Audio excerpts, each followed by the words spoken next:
นี่แต่ว่ามื้อนี้เครื่องก็บ่ได้ขายโอ้ยโทรหาเจ้าไม่กินไข่แล้วเรื่องยากนี่โทรหาเจ้ากันเจ้าลิเจ้ากันบ่ดูเจ้ามัน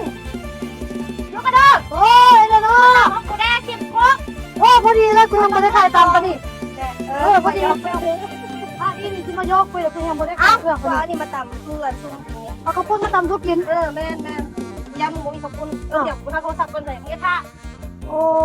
โหเบอร์เดี๋ยววะโอ้กูเคยเห็นแม่นแล้วมะพร้าวก็มีโอชิก็มี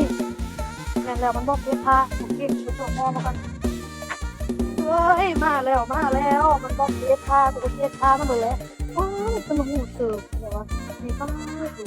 น้ำนี่มันบอกเพี้ยท่าต้นยอดตัดเสา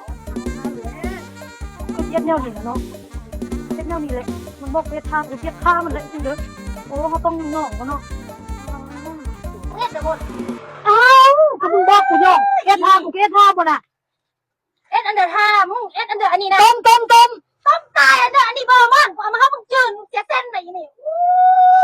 โอ้อีเวน500เฮ้ยกูนึกว่าเป็นเบอร์กระท่อมมันเนาะบ้านที่บ้านเดี๋ยวมึงจะ15กินต้องหาต้องมาจับงูไปนะนี่เอ้าก็กูเห็นมีโอซิเดมะพร้าวเด้เอ้าก็เอามาให้มึงอันนึงมึงมากินน้ำมะพร้าวกูก็ซื้อน้ำมะพร้าว